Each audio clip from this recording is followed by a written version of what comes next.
Salut à tous.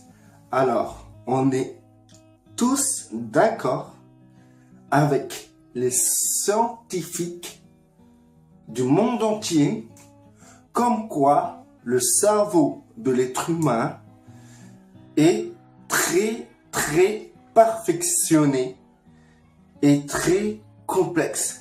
Dieu, dans sa capacité intelligente, a su concevoir la plus grande des machines, le cerveau humain. Malgré qu'il y a des cerveaux, par exemple des dauphins, qui sont encore plus perfectionnés, mais moi je me résume à l'être humain. Donc, sur ça, pas de contradiction, on est d'accord, le cerveau est quelque chose de très performant. Mais devant Dieu, le cerveau est totalement limité. Dieu considère le cerveau comme une entrave à toute sa gloire. Mais rien ne peut empêcher Dieu de manifester sa gloire. Et c'est son but. Son but, c'est de manifester sa gloire dans les créatures, dans les humbles créatures, dans les faibles créatures que nous sommes. C'est sa volonté. Il a décidé ainsi. Il n'avait pas discuté. C'est comme ça. Dieu considère notre cerveau comme quelque chose d'imparfait. Parce que il a considéré son fils comme parfait. Mais pas notre cerveau. Son fils est parfait. Notre cerveau est imparfait. Notre cerveau est une limitation totale de ce que de ce que Dieu peut faire en réalité à travers nous. Parce que nous avons des tas et des tas de faiblesses et d'automatismes. Nous avons des imperfections. Nous sommes très limités en vérité. Très limités. L'homme ne fait que se tromper tous les jours. La preuve en est, dans votre journée, est-ce qu'il vous est arrivé par hasard de vous tromper? Sinon, si vous vous êtes pas trompé aujourd'hui, alors hier, est-ce que vous vous êtes trompé sur quelque chose, n'importe quoi? Sinon, c'est que vous vous rapprochez de la perfection. Mais ça, c'est très bien. Tant mieux pour vous. Mais, il y a, dans cette semaine, vous vous êtes jamais pas trompé sur quoi que ce soit? Si vous me dites non, alors là, franchement, vous atteignez un niveau presque Dieu va être jaloux. Donc, Dieu veut pas rendre notre cerveau super développé. Quand vous êtes en Christ, quand vous venez en Christ, Dieu, son but n'est pas de vous rendre intelligent et de vous donner une capacité, je sais pas comment on pourrait dire, cervicale, non, je plaisante, une capacité intellectuelle, une capacité de votre cerveau, comment dire, très développée. C'est pas son but. C'est pas son but de développer la capacité de votre cerveau. Non. Son but, c'est de collaborer et de manifester sa gloire dans un homme ou une femme qui est totalement limité. Alors, limité, mais quand je vous dis limité, c'est carrément limité. Vous savez que le monde physique n'est pas totalement la réalité. C'est le monde spirituel qui est la réalité. D'ailleurs, le monde physique, la création physique est sortie du monde spirituel. Avant que le monde physique existe, il existait le monde spirituel. Donc ce qui est avant est beaucoup plus réel que ce qui vient ensuite. Du coup, nous arrivons même pas avec nos yeux à percevoir le monde spirituel. À cause de quoi? À cause des yeux de chair que nous avons qui sont connectés à un cerveau totalement limité. Nous n'arrivons même pas à sentir les odeurs du monde spirituel. Vous allez me dire, mais attends, dans le monde spirituel, il n'y a pas d'odeur. Bien sûr, quand nous voyons dans l'Ancien Testament, lorsque des hommes faisaient des sacrifices, Dieu trouvait que cela était une bonne odeur qui montait à son nez. Et oui, nous sommes totalement limités et même les parties qui nous servent à récepter ou à émettre sont incapables de percevoir le monde spirituel. Et lorsque vous arrivez à percevoir le monde spirituel, je dis bien, quand vous arrivez à percevoir et pas à imaginer, car beaucoup s'imaginent le monde spirituel, ils s'imaginent des choses, des démons par-ci par-là, et ils vont dire, ah ça, ah je vois, je perçois le monde spirituel, mais en fait, ils s'imaginent. Ah, le cerveau, non seulement il est limité ce cerveau, mais il est très complexe. Très complexe. Il est écrit dans la Bible que le cœur de l'homme est tortueux. Alors imaginez-vous, le cerveau, il est doublement tortueux. Du coup, je vais pas refaire une Bible, hein. Non, je plaisante. Le cœur de l'homme est très tortueux. On va rester sur ça. D'accord?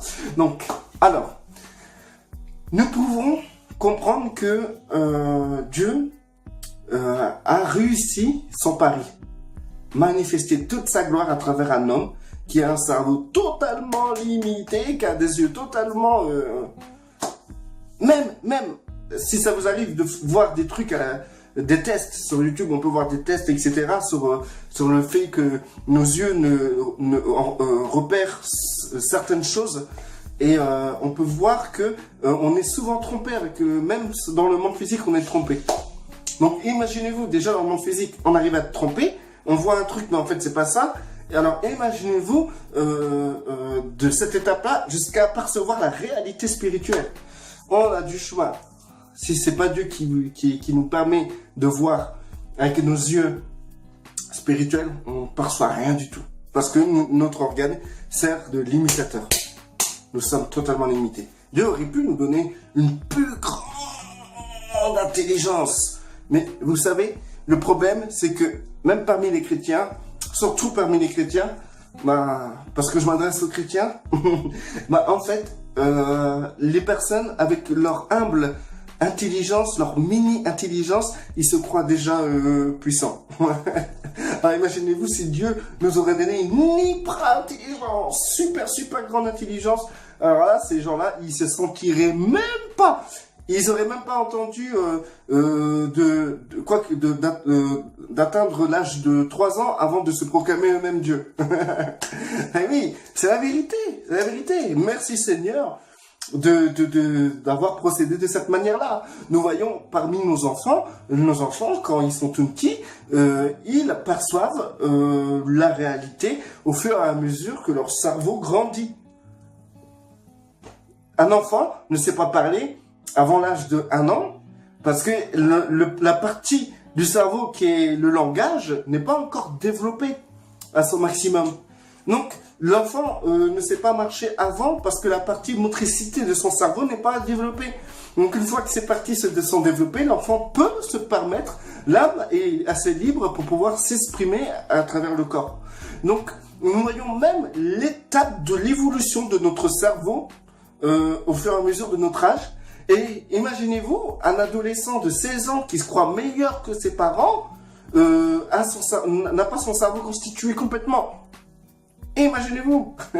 Donc pour vous dire que vraiment, nous sommes faibles, nous sommes limités, mais complètement.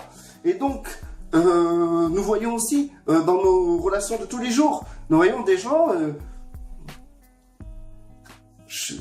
on se demande si l'organe de la réflexion a bien poussé. Bref, on va pas rester sur ça. D'accord? Mais par contre, des personnes, rien que parce que ils ont eu leur bac, ils se sentent plus, hein. Ou des personnes parce que ils ont une intelligence un peu plus développée que la moyenne. Attention, hein, eux, c'est très violent. Et ces personnes dites intellectuelles, déjà ne se sentent plus, ils se sentent super intéressants, c'est incroyable. Comment on peut en arriver là quand on a la conscience de la limitation de notre cerveau face à la grandeur de notre Dieu. Dieu a réussi son pari. Il a réussi à manifester la grandeur de sa gloire à travers l'homme. Et il a fait cela à travers Yeshua, Jésus-Christ et son Fils. Et il a pu, à travers cela, faire des duplicata, nous, dans lesquels il nous amène dans sa gloire, à manifester sa gloire dans la totale limitation dans laquelle nous sommes. Donc, Dieu ne veut pas enlever notre limitation, il ne veut pas écraser notre limitation, il veut collaborer avec cette limitation que lui-même a conçue. Donc du coup, Yeshua, quand il est venu sur terre, il a dû se développer aussi. C'était un bébé. Ensuite, c'était un petit garçon. Et on voit dans la Bible, à l'âge de 12 ans, je pense, il est écrit que Jésus-Christ croissait en sagesse et en connaissance. C'est-à-dire qu'il croissait, il grandissait en sagesse et connaissance. Il n'était pas marqué qu'à 2 mois de sa naissance, il croissait en sagesse et en connaissance. Non, c'était un bébé. Il savait même pas marcher comme tous les bébés. Il devait apprendre à marcher comme tous les bébés. Il devait apprendre à parler. Un, deux, maman, papa. Il devait apprendre tous ces trucs-là, comme nous. Et donc, du coup, il avait aussi cette limitation, son cerveau qui devait croître, se développer jusqu'à, je pense que pour un homme, le cerveau cesse de se développer à 20 ans, je pense, un truc comme ça. Bon, pour pas dire de bêtises, dans l'adolescence. Dans l'adolescence, le cerveau se termine de se développer dans l'adolescence, même après l'adolescence. Bref, renseignez-vous. Vous avez Internet, vous pouvez vous renseigner. Donc, du coup, c'est pour vous dire que Yeshua croissait aussi en sagesse et en connaissance. C'est-à-dire, et tout, qu'il avait les mêmes limitations que nous. Mais lui, il a réussi à manifester la gloire de son Père avec cette limitation. Et c'est ce qui est merveilleux, parce que si Yeshua, en tant qu'homme, il a pu réussir cela en ayant un développement humain comme nous, et ben dans ces cas-là, nous pouvons aussi, à son image, pareil que lui, développer la gloire de Dieu à travers nos vies. C'est pas à nous de développer, mais de laisser développer la gloire de Dieu à travers nos vies. Vous vous rendez compte? C'est merveilleux, c'est énorme. En plus de ça, il faut se rendre compte qu'il y a d'autres anomalies qui viennent se rajouter. Le fait que le chrétien ne comprend pas vraiment ce qu'il est. Il ne comprend pas. Il veut être élevé, il veut être fort, il veut être puissant. Mais il n'a pas encore compris que dans la Bible, même Dieu lui demande aux chrétiens d'être humble, d'être faible, car c'est en étant humble que Dieu t'élève et c'est en étant faible que Dieu devient ta force.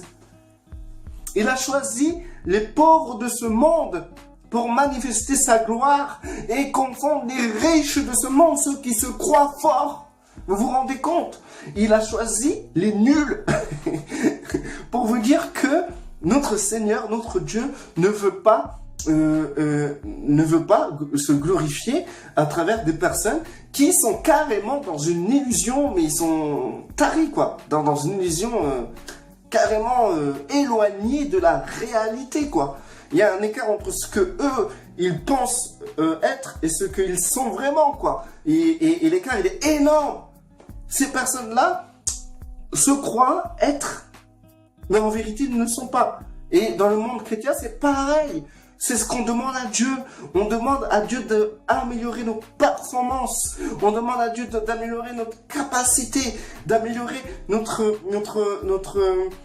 vie de tous les jours. Mais en vérité, Dieu ne veut pas cela. Dieu veut justement que tu te rendes compte de ta faiblesse, que tu te rendes compte de ta limitation.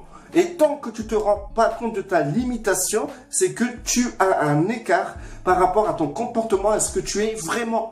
Et donc, ceux qui se rendent pas compte de leur limitation, qui est leur réelle identité humaine, leur réelle limitation, ceux qui se rendent pas compte de ça, c'est-à-dire, ça veut dire qu'ils sont dans une illusion parce que ils croient qu'ils peuvent être quelque chose, être fort, être puissant, être je sais pas quoi, intelligent.